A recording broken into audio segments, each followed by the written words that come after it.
क्या हो जब एक बेगुनाह को सज़ा दी जाए? क्या हो जब एक बेगुनाह को, उसने वो गुनाह किया ही नहीं होता है और जब उसे जेल भेज दिया जाता है? हमारे देश का जो कानून है, हमारे देश की जो संस्था है, वो प्रूफ मांगती है और हर देश में ऐसा ही होता है, जहाँ पर प्रूफ पहले ला कर रखा जाता है और प्रूफ लाने के बाद ही सज़ा सुनाई जाती है। प्रूफ लाने के बाद ही तो निर्दोष और दोषी का सज़ा सुनाया जाता है। लेकिन यहाँ पर कुछ ऐसा ही होता है, जहाँ पर एक निर्दोष को सज़ा मिल जाती है। जब निर्दोष को सज़ा मिल जाती है, तभी डीएसपी साहब जो होते हैं उस जेल में जाते हैं। जेल में जाने के बाद वहाँ के जो दरोगा होते हैं वे डीएसपी साहब को थप्पड़ मार देते हैं। थप्पड़ मारने के बाद वे डीएसपी के साथ कुछ ऐसा करते हैं जिसे जानकर आप हैरान रह जाएंगे और सोचने पर मजबूर हो जाएंगे कि आखिरकार एक डीएसपी के साथ भी ऐसा हो सकता है। क्या एक डीएसपी की जो वैल्यू है वो इतनी सी भी हो सकती है? और डीएसपी साहब उसके साथ फिर बाद में क्या करते हैं? डीएसपी साहब आखिरकार जेल में क्यों गए थे और डीएसपी साहब वहाँ पर क्यों जाना चाहते थे, वहाँ पर क्या देखना चाहते थे? ये जानने के लिए बने रहिए इस घटना के साथ, इस कहानी के साथ। नमस्कार, आदाब, सत श्री अकाल, हर हर महादेव। मेरा नाम रूपा है और आज की ये घटना मध्य प्रदेश के रेवास शहर से शुरू होती है, जहाँ पर एक बूढ़े माँ बाप रहा करते थे। बूढ़े माँ बाप का एक सहारा होता है जिसका नाम साहिल होता है। साहिल जो होता है उनकी एक लौती औलाद होती है। साहिल जो होता है एक मुस्लिम समाज से बिलोंग करता था। साहिल जो होता है वो अपनी पढ़ाई नहीं कर पाता है, क्योंकि ना ही तो उसके माँ बाप के पास इतने पैसे होते हैं कि उसे पढ़ा सकें और ना ही उसके माँ बाप इतने करने धरने वाले होते हैं कि उसे लड़के को बैठा कर खिला भी सके, क्योंकि उसके माँ बाप जो होते हैं वे बूढ़े हो चुके थे। तभी साहिल जो होता है वो एक चाय की टपरी पर काम करता था। चाय की टपरी पर जब काम करता था तभी उसका मालिक जो होता था उसके बदले से पैसे भी दिया करता था, जिससे उसके घर का खर्चा चला करता था। अब ऐसे ही समय बीतता चला जाता है। जब समय बीतता चला जाता है तभी एक दिन उसका मालिक जो होता है साहिल का, वो कहता है कि तुमने मेरे गले से पैसे चुराए हैं। जब इस साहिल पर इल्ज़ाम लगाया जाता है तो साहिल जो होता है वो कहता है कि नहीं, मैंने ऐसा नहीं किया है। उसका मालिक जो होता है वो बार बार उससे कहता है कि तुम मेरे गले से रोज़ पैसे चुरा रही हो, मैंने हिसाब लगा लिया, तुमने ना जाने कितने हज़ार रुपये चुरा लिए। अब जैसे ही ये सारी बातें उससे कहता है साहिल से, साहिल जो होता है वो कहता है कि साहब ऐसा नहीं है, मैंने नहीं चुराए हैं। अब ये जब मालिक जो होता है उसे डांटता है, फटकारता है और कहता है कि मैं अब तुम्हें 1 रुपया भी देने वाला नहीं हूँ और रुपया भी नहीं दूंगा और देख लेना मैं तुम्हें जेल कराऊंगा। तभी वो पुलिस वालों को बुलाता है। पुलिस वालों को बुलाने के बाद उनकी राह देखता रहता है कि पुलिस वाले कब आएंगे। तभी ये जो साहिल होता है ये कहता है कि साहब, जो आपका लड़का है जिसका नाम अभिनव है, अभिनव ने तुम्हारे पैसे चुराए हैं गले से। जब ये सारी बातें साहिल उससे कहता है तो उसे और ज़्यादा गुस्सा आ जाता है। गुस्सा आ जाने के बाद वो कहता है कि तेरी हिम्मत कैसे हुई मेरे बेटे पर इल्ज़ाम लगाने की? मतलब कि चोरी तूने की है और तुम इल्ज़ाम मेरे बेटे पर लगा रहे हो। तुम देख लेना, मैं तुम्हें जेल से बाहर निकलने नहीं दूंगा, मैं तुम्हें जेल के अंदर ही रखवाऊंगा। अब पुलिस वाले आ जाते हैं। जब पुलिस वाले आ जाते हैं तो साहिल का जो मालिक होता है वो कहता है कि साहब इसे ले जाइए, मेरे गले से रोज़ पैसे चुरा रहा था और इसने कई हज़ार रुपये चुरा लिए हैं मेरे गले से।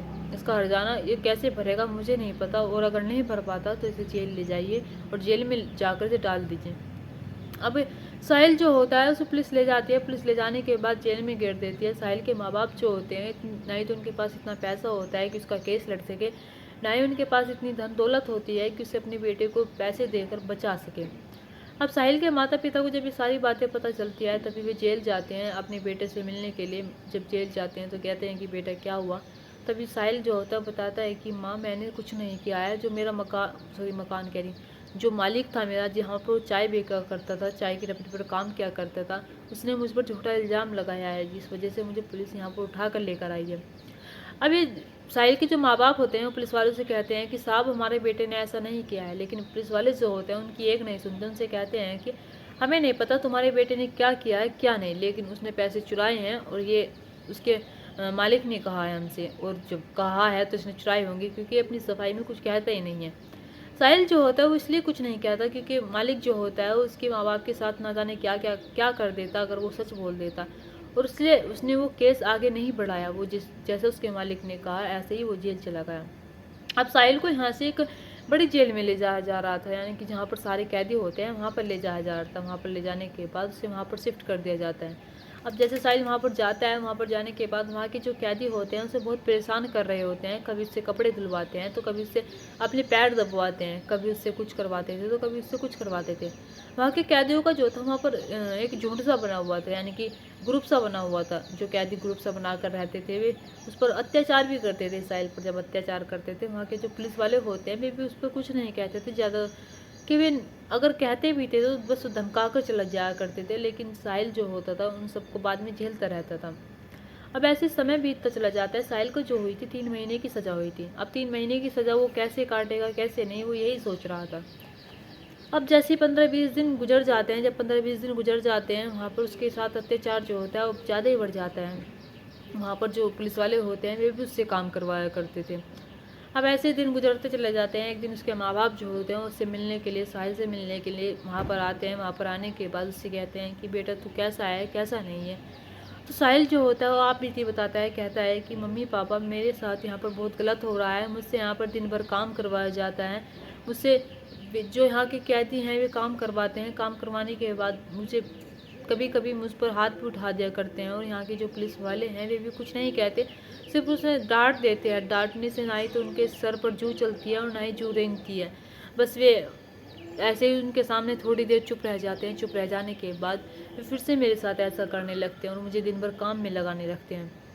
अब जैसे उसके माँ बाप ये सारी बातें सुनते हैं तो माँ बाप जो होते हैं पुलिस वालों के पास जाते हैं। तो पुलिस वालों के पास जाने के बाद ये पुलिस वाले जो होते हैं वे कहते हैं कि एक तो तुम्हारा बेटा चोरी करके आया, ऊपर से तुम कह रही हो कि हमारे बेटे के साथ अत्याचार ना करे। क्या उसने चोरी करने से पहले ये सब नहीं सोचा कि उसके साथ अत्याचार करना चाहिए या फिर नहीं करना चाहिए। वहाँ के जो पुलिस वाले होते हैं यानी कि दरोगा होते हैं, वे साहिल के बूढ़े माँ बाप को धक्का मारकर बाहर निकाल देते और कहते हैं कि 3 महीने बाद अपने बेटे को यहाँ पर लेने आ जाना, और अभी तुम्हें शायद इससे मिलने आए हो तो मिलकर बातें करके चले जाओ यहाँ से।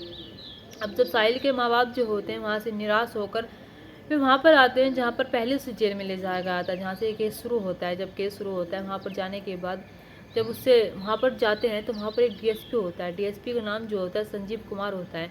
जब संजीव कुमार वहाँ पर होते हैं तो संजीव कुमार जो होते हैं एक ऐसे डीएसपी होते हैं, एक ऐसे पुलिस वाले होते हैं जिनकी तारीफ शायद ही हम करने से रोक सकते हैं, क्योंकि डीएसपी संजीव जो होते हैं बहुत ही नेक होते हैं और वे उनका दिल ऐसा होता है, नहीं तो वे होते तो वे हिंदू हैं लेकिन वे जब मुस्लिम समाज को अपने सामने देखते थे तो वे बिल्कुल भी भेदभाव नहीं देखते थे। डीएसपी संजीव जो होते थे बिल्कुल भी किसी में भेदभाव नहीं करते थे। वे उन्हें बैठाते हैं, बैठाने के बाद पानी पिलवाते हैं और कहते हैं कि बताइए आपको क्या हुआ है।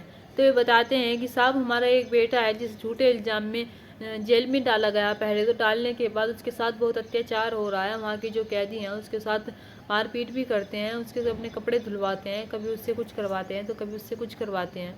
हमारे बेटे के साथ बहुत गलत हो रहा है। हमारे एक आँख है वो एक आस है हमारी, यानी कि हमारी एक लौती औलाद है जिसके सहारे हम जी रहे हैं। अगर उसे कुछ हो गया तो हम जीते जी मर जाएंगे। जब ये सारी बातें डीएसपी साहब से कहते हैं तो डीएसपी साहब जो होते हैं इमोशनल हो जाते हैं। जब इमोशनल हो जाते हैं तभी डीएसपी साहब जो होते हैं वे उन्हें आश्वासन देते हैं और कहते हैं कि तुम्हारा जो बेटा है वो उसे कुछ नहीं होगा, और उसे मैं उसका केस देखूंगा। अगर वो सच में बेगुनाह है तो मैं उसे बाहर निकाल दूंगा। आप टेंशन ना ले, आप आराम से घर जाए। घर जाने के बाद आपको कोई ज़रूरत नहीं है इतनी टेंशन लेने की। डीएसपी संजीव जो होते हैं उन्हें समझाकर घर भेज देते हैं। समझाकर घर भेजने के बाद डीएसपी साहब जब वहाँ के बारे में पता करते हैं तो पता करने के बाद उन्हें पता चलता है कि वहाँ पर मादक पदार्थ की तस्करी भी हो रही है और जेल का जो माहौल है वो बहुत ही ख़राब हो चुका है, यानी कि वहाँ पर जो वहाँ के जो पुलिस वाले हैं इसमें मिले हुए हैं। अब डीएसपी साहब जो होते हैं वे सोचने लगते हैं कि मुझे क्या करना चाहिए। तभी डीएसपी साहब जो होते हैं वे बिना किसी को कुछ बताए जेल में कैदी बनकर पहुंच जाते हैं। जब उस जेल में कैदी बनकर पहुंचते हैं तो वहाँ के जो पुलिस वाले होते हैं वे कहते हैं कि तुमने क्या जुर्म किया है और तुम यहाँ पर क्यों आए हो। तभी क्योंकि ये पहले से उस जेल से शिफ्ट होकर आते हैं, यानी कि कुछ ऑफिसर ऐसे होते हैं जिन्हें इनके बारे में पता होता है, लेकिन इसे ये गोपनीय तरीके से इस केस को निपटाना चाहते थे। जब गोपनीय तरीके से इस केस को निपटाना चाहते थे तभी वहाँ डीएसपी साहब को कोई पहचान भी नहीं पाता है, क्योंकि डीएसपी साहब को अगर वर्दी में होता तो पहचानता भी कोई कि हाँ भाई डीएसपी साहब है, क्योंकि वे एक कैदी के कपड़ों में होते हैं इसलिए कोई नहीं पहचान पाता। वहाँ के जो दरोगा होते हैं वे उससे पूछते हैं कि तुम क्या जुर्म करके आए हो। तभी वे बताते हैं कि जुर्म मैं कुछ भी करके आया हूँ, लेकिन मैं यहाँ पर एक कैदी हूँ इसलिए मैं आ गया। जब ये सारी टोन डीएसपी साहब की वे देखते हैं दरोगा तो वे कहते हैं कि तुम तेरी सारी हेगड़ी निकालेंगे, हम यहाँ पर आ जाओ। और वे इससे कहते हैं कि तुम्हें हमारे हाथ पैर दबाने होंगे, मेरा शरीर अकड़ा हुआ है, थोड़ा सा ये करना। वहाँ पर 2-3 जो दरोगा होते हैं यानी कि 2-3 जो पुलिस वाले होते हैं वे सारी बातें डीएसपी साहब से कहते हैं और कहते हैं कि तुम्हें हमारे साथ ये सब करना है, यानी कि हमारे कपड़े भी धो देना, हमारी सेवा करना, ये तुम्हारा फ़र्ज़ बनता है। जब डीएसपी साहब ये सारी बातें सुनते हैं तो डीएसपी साहब मन ही मन सोच रहे थे कि शायद एक कैदी का पुलिस वाले का काम करने का कोई ना ही तो कानून बनता है ना ही उसका कोई फ़र्ज़ बनता है। अब ऐसे डीएसपी साहब जो होते हैं वो साहिल को ढूंढने लगते हैं, यानी कि हर एक कैदी से जाकर पूछा करते थे कि साहिल कौन है, साहिल नाम का क्या लड़का यहाँ पर जेल में रह रहा है। तभी एक लड़का जो होता है, यानी कि एक व्यक्ति जो होता है उसे बता देता है कि हाँ भाई साहिल वो रहा, वो बैठा। साहिल जो होता है बहुत मायूस सा होकर बैठ रहता है। मायूस सा होकर बैठे रहने के बाद डीएसपी साहब जो होते हैं उसके पास जाते हैं और कहते हैं कि भाई तुम क्या जुर्म करके आए हो यहाँ पर। तो साहिल जो होता है जब अपने सामने एक कैदी को देखता है और सोचता है कि आज किसी ने उससे आकर बात की, क्योंकि साहिल के साथ आज तक वहाँ पर सिर्फ अत्याचार हो रहा था। साहिल जो होता है वो कहता है कि भाई मैंने कोई जुर्म नहीं किया है और ना ही मैं जुर्म करने वाला तुम्हें लगता हूँ क्या। मैं सिर्फ अपनी जो मेरा मालिक था जिसके यहाँ पर मैं चाय बेचा करता था, यानी कि चाय की टपरी पर काम किया करता था, उस मालिक ने मेरे ऊपर पैसों का इल्ज़ाम लगा दिया है। जबकि उसके पैसे जो होता था उसका बेटा चुराया करता था, लेकिन उसने मुझे जेल में भेज दिया है। मेरे माँ बाप जो हैं पता नहीं घर पर कैसे रह रहे होंगे, वे कैसे खाना खा रहे होंगे और क्या क्या कर रहे होंगे। जब सारी बातें डीएसपी साहब सुनते हैं तो डीएसपी साहब वाकई में सोचते हैं कि ये निर्दोष है, क्योंकि एक उसके सामने एक कैदी बैठा हुआ है, कोई पुलिस वाला नहीं। अगर वो झूठ बोलता तो बोल देता। अब डीएसपी साहब जो होते हैं वे कहते हैं कि तुम्हारे साथ यहाँ पर अत्याचार कैसे हो रहा है। तभी ये जो होता है साहिल जो होता है कहता है कि साहब मेरे से यहाँ पर जो ये कैदी हैं मेरे से कपड़े भी धुलवाते हैं, मेरे से काम करवाते हैं, मेरे से अपने हाथ पैर तक दबवाते हैं। मैं इन्होंने बहुत परेशान कर रखा हूँ, मेरे पर कभी कभी हाथ भी उठा देते हैं। जब डीएसपी साहब उसकी सारी बातें सुनते हैं तभी डीएसपी साहब को एक आवाज़ लगती है कि तुम्हें अंदर बुलाया गया है। वहाँ पर दरोगा जो होते हैं उसे बुलाते हैं। बुलाने के बाद कहते हैं कि तुम्हें हमारे हाथ पैर दबाने होंगे, हमारा बहुत शरीर अकड़ रहा है। डीएसपी साहब उनके हाथ पैर दबाते हैं। हाथ पैर दबाने के बाद अब डीएसपी साहब जो होते हैं वे बाहर आ जाते हैं। बाहर आने के बाद डीएसपी साहब जब खाने की लाइन में लगे हुए थे, जब खाने की लाइन में लगे हुए होते हैं तभी उन्हें फिर से बुलाया जाता है। दरोगा जो होते हैं उन्हें बुलाते हैं। बुलाने के बाद वे कहते हैं कि कपड़े उतारो। डीएसपी साहब जो होते हैं जब उन्हें कहा जाता है कि कपड़े उतारो तो वे इनकार कर देते और कहते हैं कि मैं कपड़े तो बिल्कुल नहीं उतारूंगा, और मुझे कपड़े क्यों उतारने हैं आप ये बताइए पहले। जब डीएसपी साहब इस टोन में बात करते हैं तभी एक दरोगा पीछे से आता है। पीछे से आने के बाद डीएसपी साहब को जोरदार थप्पड़ मार देता है। थप्पड़ मारने के बाद कहता है कि तेरी इतनी हिम्मत कि तू पुलिस वालों से ऐसे बात करेगा, एक तो जुर्म करके आया यहाँ पर और ऊपर से आकर हमसे ऐसे बात कर रहा है। तो वे जो लोग होते हैं वे उसे कहते हैं, वे उसे खाने की लाइन में भेज देते हैं। पुलिस वाले खाने की लाइन में भेज देने के बाद डीएसपी साहब को जब साहिल देखता है तो साहिल जो होता है वो कहता है कि साहब आपके साथ भी वही सब हुआ ना जो मेरे साथ हो रहा है, देख लो यहाँ पर कितना सारा सब कुछ हो रहा है। यानी कि डीएसपी साहब को जानता नहीं था साहिल को डीएसपी साहब है, लेकिन वो उस उम्र में बड़े थे उससे, इसलिए उन्हें साहब कहा करता था। कभी उन्हें अंकल बुला लिया करता था, कभी उन्हें भाई बुला लिया करता था। वो सारे कभी कभी कुछ कहा करता था तो कभी उसे कुछ कहा करता था। डीएसपी साहब जो होते हैं वे सारी जानकारी जुटा चुके थे। डीएसपी साहब देख चुके थे कि वहाँ के कैदियों का क्या हाल है, वहाँ के कैदी कैसे किसके साथ क्या करते हैं, क्योंकि डीएसपी साहब के साथ भी उन्होंने एक आध बार ऐसी हरकतें की जिससे उन्हें पूरा पता चल जाता है। उन्हें पता चल जाता है कि मादक तस्करी में किसका हाथ है किसका नहीं, यानी कि मादक पदार्थ तस्करी में कौन कौन शामिल है। अब डीएसपी साहब जो होते हैं वे कैबिन में जाते हैं जहाँ पर पुलिस वाले बैठे हुए होते हैं। वहाँ पर जाने के बाद कहते हैं उस पुलिस वाले से कि तुमने मुझे थप्पड़ मारकर अच्छा नहीं किया है, तुमने जो थप्पड़ मारा है मुझे उसका अंजाम बहुत बुरा होगा। तो दरोगा जो होता है उठता है। उठने के बाद कहता है कि अरे सब उठ जाओ, प्राइम मिनिस्टर आए हैं, देखो प्रधानमंत्री आए हैं हमारे, और हमसे आकर कह रहे हैं कि इनके थप्पड़ मारकर हमने बहुत बड़ी गलती की।